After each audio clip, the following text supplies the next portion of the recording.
জয়গুরু। পরম দয়াল শ্রী শ্রী ঠাকুরের শ্রীচরণে জানাই ভূমিষ্ঠ প্রণাম। আপনাদের প্রতি প্রত্যেককে জানাই রানন্দিত জয়গুরু। আজ ইষ্ট প্রসঙ্গে আলোচনা করব ইষ্টভীতি সংক্রান্ত কিছু কথা। কালকে আমরা জেনেছি বড় মা সম্পর্কে কথা, শ্রাবণ মাসে আমরা বড় মা সম্পর্কে কিছু কথা জানবো, আরও ইষ্ট প্রসঙ্গ করব। আর আজকে আমরা আলোচনা করব পরম দয়াল শ্রী শ্রী ঠাকুর দীক্ষা নেওয়ার পরে আমাদের ইষ্টভীতি করতে বললেন। ইষ্টভীতি কেমন করে করলে আমরা শক্ত থাকব, সমর্থ হব, এবং তার সঙ্গে সঙ্গে কেমনভাবে ইষ্টভীতি করলে আমরা বেশি কাজ, বেশি সময়ের কাজ কম সময়ে করে নিতে পারবো। পরম দয়াল শ্রী শ্রী ঠাকুরের শ্রীমুখ নিঃসৃত ইষ্টভীতি সংক্রান্ত কিছু কথা আজকে আমরা জেনে নেব।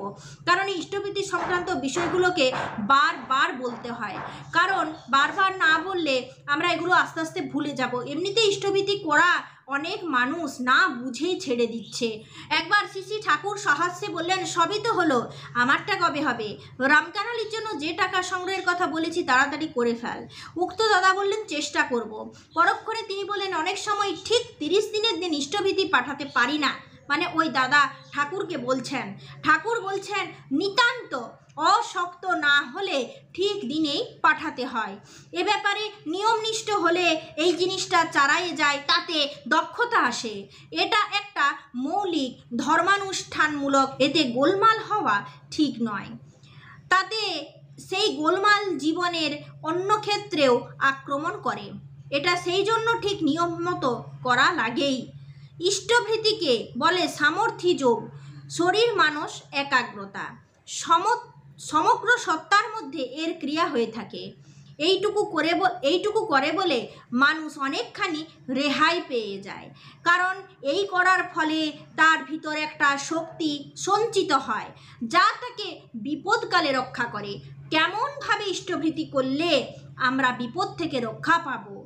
আমাদের ইষ্টভীতিটা নিষ্ঠা সহকারে সঠিক সময়ে পরম দয়ালের শ্রীচরণে নিবেদন করতে হবে প্রত্যহ ব্রাহ্ম মুহূর্তে। আর ইষ্টভীতি আমাদের সঠিক সময়ে পাঠাতে হবে।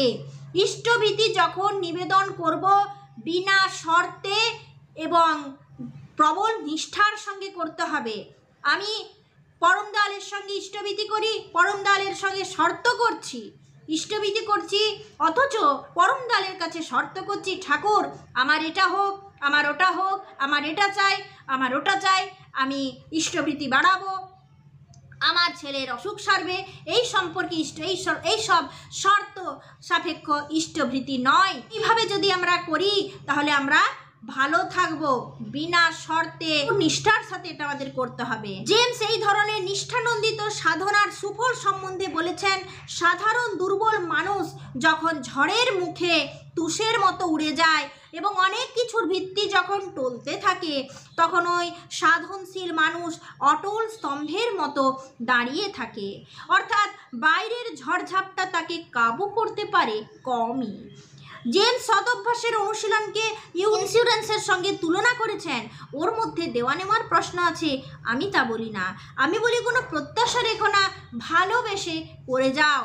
নিজের সুবিধার কথা, স্বার্থের কথা ভেবই না। ইষ্টই তোমার একমাত্র স্বার্থ হউন। তাকে বাদ দিয়ে আত্মস্বার্থের দিকে নজর দিয়েছ কি আত্মস্বার্থের মূলে কুঠারঘাত করেছ এবং ইষ্টস্বার্থ ঘায়েল করেছ? আমরা প্রভুকে পরীক্ষা করতে যাই, তাহলে উল্টো ফল হবে। গীতায় আছে, সংশয়াত্মা বিনশ্যতি। তুমি যদি সন্দেহ করো আমি বাপের ছেলে কি না, তাহলে তোমার কি অবস্থায় দাঁড়াবে? পরম দয়াল শ্রী শ্রী ঠাকুর এত সুন্দর উদাহরণ দিয়েছেন, এর চেয়ে আর কি আমাদেরকে কিভাবে তিনি বুঝিয়েছেন। আমি ইষ্টভীতি করছি, অথচ আমি পরম দয়াল শ্রী শ্রী ঠাকুরকে বিশ্বাস করে করছি না। ইষ্টভীতিটা তাকেই দিচ্ছি। আমি এই বিশ্ব ব্রহ্মাণ্ডের যে পিতা, তাকে আমি দিচ্ছি। মনে বিভিন্ন রকম সংশয়, আমার মনে বিভিন্ন রকমের অহংকার, তাহলে তাকে পরীক্ষা করতে গিয়ে আমার কি ফল হয়? তার জন্য ঠাকুর বলেছেন যে আমি বাপের ছেলে কিনা যদি এটা সন্দেহ করি তাহলে আমার কি অবস্থা হবে। তা যেমন করো না, এ ব্যাপারেও তেমনি কোনো সন্দেহ করো না। সংশয় সন্দেহ নিচস্থ রাহুর কাজ। কোনগুলো রাহুর কাজ? সংশয়, সন্দেহ। হয়তো ইষ্ট কাজ করতে করতে ভাবলে এতে আমার কি লাভ, পেট ভরছে তো আরেকজনের। এটা নিয়ন্ত্রণ করা যায় না, চপলদা বললেন। শ্রী ঠাকুর বলছেন সর্বদাই তা তো করছো।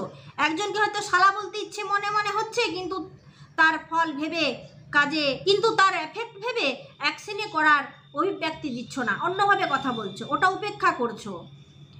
কাজে অভিব্যক্তি দিলে তার ছাপ মনে থেকে যায়, শুধু চিন্তা আসলে আর তার অভিব্যক্তি না দিলে উবে যায়।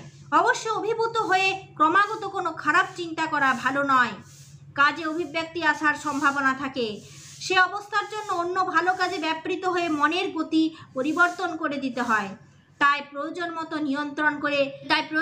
নিয়ন্ত্রণ করে উপেক্ষা করে প্রত্যাহার করে চলতে হয়। এইভাবে ঠাকুর বলছেন। আচ্ছা, আমরা যে ঠাকুরের সঙ্গে আছি, আমরা যে প্রতিদিন ইষ্টবৃত্তি করছি, এতে আমাদের লাভটা কি হচ্ছে একবার জানেন? কেন, কিভাবে, মানে আমাদের লাভটা হচ্ছে কি লাভ হচ্ছে, কিভাবে আমরা বিপদ থেকে রক্ষা পাচ্ছি? চলুন এই সম্পর্কে দুটো কথা বলা যাক। সুশীলদাকে ঠাকুর একটা প্রসঙ্গ নিয়ে কথা বলছেন। তো ঠাকুরের দু চারটা কথা এখানে শুনুন। ঠাকুর বলছেন, আপনি একটা বাঁশের সঙ্গে শক্ত দড়ি বেঁধে রেখে দেন, তারপর ওই দড়িতে ঢিল মারেন, দড়িটা এদিক যাবে ওদিক যাবে, কিন্তু একেবারে বাঁশ থেকে বিচ্ছিন্ন হয়ে উড়ে যাবে না। আবার ওই দড়িটা যদি বাঁশের সঙ্গে বাঁধা না থাকে, আলগাভাবে বাঁশের গায়ে লেগে থাকে, তাহলে ঢিলের সঙ্গে সঙ্গে কোথায় ছিটকে পড়বে? ইষ্টের উপর আমাদের এতখানি টান গজানো চাই, যাতে কিছুতেই ছিন্ন না হয়। সব প্রতিকূলতার মধ্যে ওই টানই আমাদের বাঁচায়। এইভাবে তিনি আমাদের বললেন যে ঠাকুরের সঙ্গে টান গজালে কি হয়। আচ্ছা, চপলদা একবার ঠাকুরকে বলছেন, সক্রিয় ইষ্টস্বার্থ প্রতিষ্ঠাপন্নতা কি শুধু আমার উপরই নির্ভর করে? ঠাকুর বললেন যে করতে করতে তো হবেই।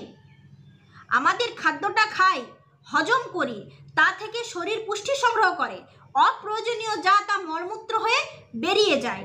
সবটা করতে হয় শরীরকেই। মনও তেমনি বিভিন্ন সাড়া ও উপাদানকে যতটা ইষ্টস্বার্থ প্রতিষ্ঠা সহায়ক করে গ্রহণ করে, মনও তেমনি বিভিন্ন সাড়া উপাদানকে যতটা ইষ্টস্বার্থ প্রতিষ্ঠার সহায়ক করে গ্রহণ করতে পারে ও অবান্তর যা তা বর্জন করতে পারে, ততই পুষ্ট হয়ে ওঠে। এটা সত্তারই প্রয়োজন, সত্তারই স্বার্থ।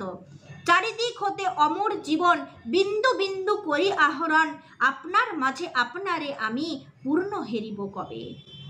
খিদে লাগলে যেমন খাওই, বসে থাকো না, তেমনি তার জন্য করাটাও তোমার ইচ্ছা এবং চেষ্টার উপর নির্ভর করে। সম্বেগ থাকলে সব কিছুই সৎ ব্যবহার করবে। তুমি তো একটা শুক্র কীট ছাড়া আর কিচ্ছু নও। তাই মায়ের গর্ভ থেকে শুরু করে সব কিছুর সাহায্য নিয়ে আজ এই হয়ে দাঁড়িয়েছ। এর মূলে জীবন সম্বেগ, আর জীবন সম্বেগের সর্বোত্তম পরিপূরণ হয় ইষ্টস্বার্থ প্রতিষ্ঠার ভিতর দিয়ে। চলুন আরও একটা ছোট্ট প্রসঙ্গ আলোচনা করি। শ্রী ঠাকুর প্রাতে ভক্তবৃন্দ পরিবেষ্টিত হয়ে তার ঘরে শুভ্র শয্যায় উপবিষ্ট। কেষ্টদা ইষ্টভীতি সম্পর্কে শ্রী শ্রী ঠাকুর প্রদত্ত একটি বাণী পড়ে শোনালেন। শ্রী ঠাকুর বললেন, ইষ্টভীতিতে অন্তর্দৃষ্টিমূলক শক্তি সমৃদ্ধ হয়। কেষ্টদা বললেন, আমি দৈনিক 5 টাকা করে ইষ্টভীতি করছি, তাতে আমার লেখার কাছ থেকে অনেকটা সময় ও শক্তি এদিকে এনে দিতে হচ্ছে, সেটা কম পড়ছে, কোনটা ভালো? ঠাকুর বললেন, 5 টাকা করে ইষ্টভীতি করছেন, তার মানে দৈনন্দিন জীবনের সব কাজ চুইয়ে এটা আসছে, তাতে একটা অন্তর্দৃষ্টিমূলক ছাপ হচ্ছে, তার ফল আপনি সব কাজে পাবেন। আগে যে সময়ে যেটা করতে পারতেন তার ঢের কম সময়ে হয়তো সেটা সহজভাবে করে ফেললেন, তাই এতে সব কাজের পক্ষেই ভালো। এইভাবে ঠাকুর আমাদের সুন্দরভাবে ইষ্টভীতি সম্পর্কে বললেন। এইভাবে ইষ্টভীতি যদি আমরা করি, তাহলে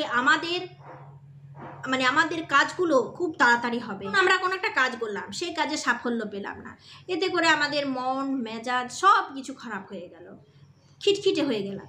ইষ্টভীতির এমন একটা শক্তি আছে, আপনাকে সচল রাখবে সব সময়, যে কোনো পরিস্থিতির সম্মুখীন হয়ে আপনি মোকাবিলা করতে সক্ষম হবেন। এত শক্তি আছে এর মধ্যে, শুধু ঠিক সময়ে করে দেখুন আর সঠিক সময় ইষ্ট স্থানে তা পাঠিয়ে দেখুন। ইষ্টবিধি কোনো রকম কোনোভাবে পাঠানোতে যেন গোলমাল না হয়। ঠাকুর বলছেন খুব অশক্ত না হলে, মানে এটা ঠিক যে পাঠাতে হবেই।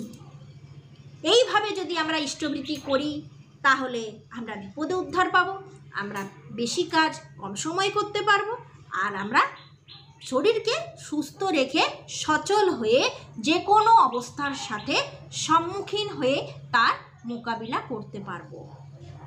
এই রকমভাবে আমরা ইষ্টভীতিতে মনোযোগী হব, অন্য কিচ্ছু না। ইষ্ট আমার আছেন, আমি তাতে মনোযোগী হব এবং তার ইচ্ছায় আমি নিজেকে চালনা করব, তার জন্যই আমি বেঁচে আছি। এইটুকু ভাবনা, আর আমার নিজের ভাবনা আমি ভাববই না, আমার ভাবনা ঠাকুর ভাবেন, আমি ভাবি তোমার ভাবনা। তো যাই হোক, আজকে ইষ্ট প্রসঙ্গ এইটুকুই।